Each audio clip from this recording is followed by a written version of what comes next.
Mohanavani Telugu podcast వింటున్న శ్రోతలందరికీ హృదయపూర్వక ధన్యవాదాలు.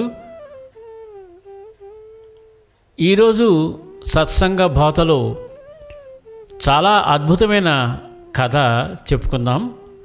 అదేమిటో విని అందరం ఆనందించి ఎక్కువ మందికి షేర్ చేసి, చాలా ఎక్కువ మందికి షేర్ చేసి మమ్మల్ని మరియు మన రచయిత శ్రీ యలవర్తి శేఖరరాజు గారిని ఇంకా ఎంకరేజ్ చేయాలని చెప్పి మనస్ఫూర్తిగా కోరుకుంటూ కథలోకి వెళ్ళిపోతాం. ఈరోజు శీర్షిక భావగ్రాహి జనార్దన. ఏమిటి భావగ్రాహి జనార్దన అంటే ఏమిటో ఈ కథలోకి వెళ్ళి ఒకసారి మనం తెలుసుకుందాం. మధుర బృందావనంలో కొన్నేళ్ల క్రితం నిజంగా జరిగిన సంఘటన ఇది. ఇప్పటికీ ఆ ఆనవాళ్లు ఉన్నాయి. ఒక పండితుడు తన పూరి గుడిసె లాంటి ఇంటి ముందు అరుగుపై కూర్చుండి నిత్యం భక్తులకు పురాణం వినిపిస్తూ ఉండేవాడు. క్రమం తప్పకుండా భక్తితో భక్తుల నుండి ఏమీ ఆశించకుండా వినిపిస్తూ ఉంటే ఆ ప్రాంతం వారు చాలామంది వచ్చి శ్రద్ధగా వింటూ తన్మయం చెందేవాళ్ళు.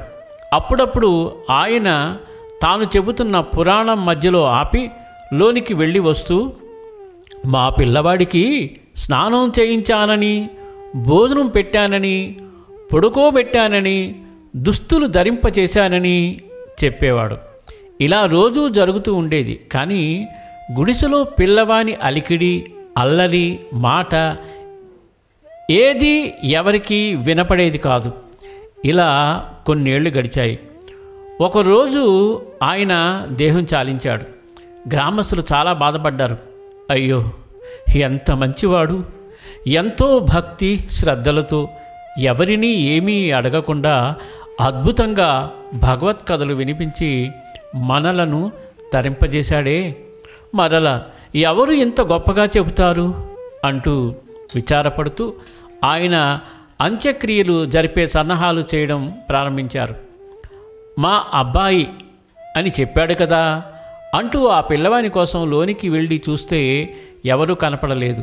ఒకరోజు ఎదురు చూశారు. పిల్లవాని జాడ లేదు. చివరకు వాళ్లే అతడి కళేబరాన్ని యమునా నది ఒడ్డుకు తీసుకువెళ్ళి మంచి గంధపు కట్టెలతో చితిని ఏర్పాటు చేశారు. ఇక నిప్పు పెట్టడానికి వాళ్ళల్లో ప్రతివాడు నేను పెడతానంటే నేను పెడతాను అంటూ పోటీలు పడ్డారు. ఎందుకంటే మహాపుణ్యాత్ముడు ఆయనకు చేసే ఈ పని వల్ల కర్మ చేసేవారికి ఎంత పుణ్యం వస్తుంది కదా.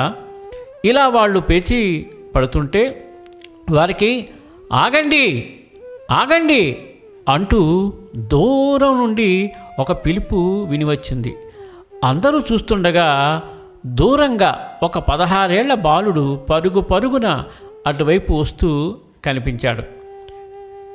నేను మిమ్మల్ని ఒక్కటి కోరుకుంటున్నాను. చనిపోయిన ఈ పెద్దాయన నా తండ్రి. నన్ను ఒక పని మీద పొరుగురు పంపించాడు. అది చూసుకుని రావడంలో నాకు కొంత ఆలస్యం జరిగింది. నన్ను క్షమించండి. దయచేసి నా తండ్రికి అగ్ని సంస్కారం చేసే భాగ్యాన్ని అనుగ్రహించండి అని విచారవదనంతో అంటుంటే వారికి చాలా ఆనందం కలిగింది. చూశారా, రక్త సంబంధ బలం ఎలా ఉంటుందో. ఆయనకు తన కన్న కొడుకు చేత ఈ పని చేయించుకునే అదృష్టం ఉండగా ఇతరులకు ఈ అవకాశం ఉంటుందా అనుకుని సరే అన్నారు. ఆ పిల్లవాడు చక్కగా వేదమంత్రాలు పఠిస్తూ అంత్యేష్టి కార్యక్రమం అద్భుతంగా నిర్వహిస్తున్నాడు. చక్కని పాండిత్యం, అందమైన ఉచ్చారణ. ఆ పిల్లవాడు చదువుతుంటే పురోహితులు కూడా ఆశ్చర్యపోయారు. ఏమా వర్చస్సు, ఏమా శాస్త్ర పరిజ్ఞానం. ఇంతవరకు ఎవరూ కని విని ఎరుగని శాస్త్ర విధి ప్రకారం చేస్తూ చివరకు చుట్టూ ప్రదక్షిణా నమస్కారం చేస్తూ దుఃఖిస్తూ చితికి నిప్పండించాడు. నాయనా, ఇక నీవు వెనుగు తిరిగి చూడకుండా దూరం వెళ్ళు అన్నారు ఊరి పెద్దవాళ్ళు. ఆ పిల్లవాడు అలాగే అన్నట్టుగా తల ఊపి నేరుగా వెళ్తూ ఉండడం, దాదాపుగా 20 గజాల దూరం వెళ్ళాక కనిపించకుండా అంతర్ధానం కావడం వారందరూ కళ్ళారా చూశారు. అప్పుడు అక్కడున్న వారందరికీ అలా వచ్చింది కృష్ణయ్య అని తెలిసిపోయింది. ఇన్నాళ్ళు విన్న భాగవత కథల పుణ్యమా అని శ్రీకృష్ణుని ఒక బాలుని రూపంలో ప్రత్యక్షంగా దర్శించే మహాభాగ్యం లభించింది కదా అనుకుంటూ ఆ బాలుడు నడచిన నేలపై గల ధూళిని ప్రసాదంగా మహదైశ్వర్యంగా స్వీకరించారు వారంతా. ఇప్పటికీ ఆ ప్రదేశాన్ని పరమ పావనంగా పవిత్రంగా భావిస్తూ పూజిస్తున్నారు బృందావన వాసులు. శ్రీకృష్ణుడు అదృశ్య రూపంలో కొలువై భక్తుల పాలిటి కల్పతరువుగా అచట ఉంటున్నాడు అనుటకు నిదర్శనం ఈ వాస్తవ గాథ. మా అబ్బాయికి నిద్ర, ఆహారం, స్నానం ఏర్పాట్లు చేసి వస్తానని చెబుతూ శ్రీకృష్ణుని భగవానుని తన కుమారునిగా భావిస్తూ అదే ధ్యాసతో అంతిమ శ్వాసను విడిచిన ఆ మహానుభావునికి కృష్ణుడు కొడుకు రూపంలో వచ్చి స్వయంగా కన్న తండ్రికి కొడుకు చేస్తున్నట్లుగా శాస్త్ర రీతిలో అంత్యేష్టి పద్ధతిగా చేశాడు. అలా పరంధాముడే స్వయంగా అంతిమక్రియలు చేయడం వాళ్ళు గమనించారు. ఆ పండితుడు ఈ భవబంధాలను కోరుకోకుండా నేరుగా భగవంతునితో సంబంధ బాంధవ్యాలు పెట్టుకుని ముక్తిని పొందాడు. ఈ రోజుల్లో కడుపున పుట్టిన కొడుకులు కూడా దూరంగా ఉంటూ తండ్రి ఆర్తితో పిలిచే పిలుపుకు అందకపోవచ్చు, లేదా ఖాతరు చెయ్యకుండా పోవచ్చు. కానీ పరమాత్ముడు మాత్రం తనను నమ్మిన భక్తుడిని సదా సంరక్షిస్తూ అతడి యోగక్షేమాలు స్వయంగా చూస్తూ ఉంటాడు. ఇలా భగవంతునికి భక్తునికి ఉండే సంబంధం మాటలకు, ఊహకు, చేతలకు అందదు. భావగ్రాహి జనార్దన అంటే భక్తుని అంతరంగంలో కదిలే భావాలను జనార్దనుడు సదా గ్రహిస్తూ ఉంటాడని అర్థం. ఆ ప్రేమానుబంధం అనిర్వచనీయం, అద్భుతం. అలాంటి బ్రహ్మానంద భక్తి సామ్రాజ్యము ఆ బృందావనం. ఆ అందాల, ఆనందాల, అనుబంధాల బృందావన వనసీమలో ఒక రేణువుగా మారితే ఎంత బాగా ఉండేది. నిత్యం అతడ సంచరించే సాక్షాత్తు రాధాకృష్ణుల మృదువైన పాదములు శృతిమెత్తగా సోకుతూ ఉండగా కలిగే పరమానందాన్ని, అఖండ ఐశ్వర్య విభూది వైభవాన్ని అందించమని కన్నయ్యను కోరుకుందాం.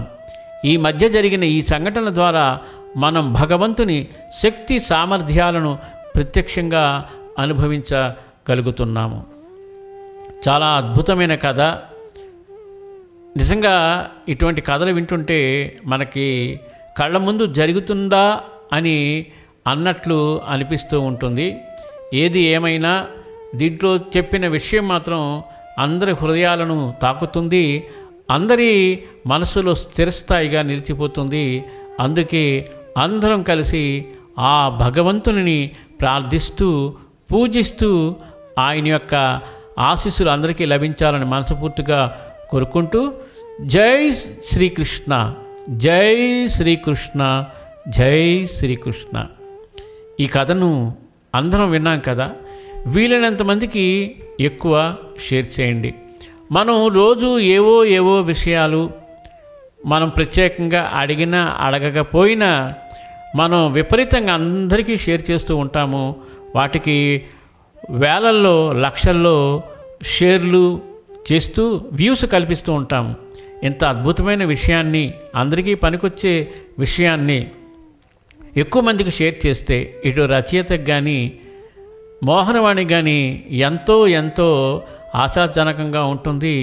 మీ ద్వారా అద్భుతమైన విషయాలను ఎక్కువ మందికి షేర్ చేసే భాగ్యం కూడా లభిస్తుంది. కాబట్టి ఈ ఆడియోని పూర్తిగా విని ఎక్కువ మందికి షేర్ చేసి మమ్మల్ని ప్రోత్సహిస్తారని మనస్ఫూర్తిగా కోరుకుంటూ సర్వేజన సుఖినో భవంతు, లోకా సమస్త సుఖినో భవంతు. ధన్యవాదాలు. స్వస్తి.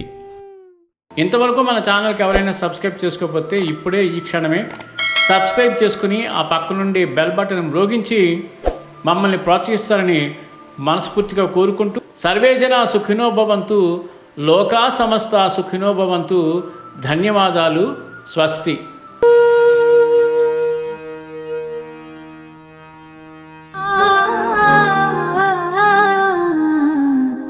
మోహనవా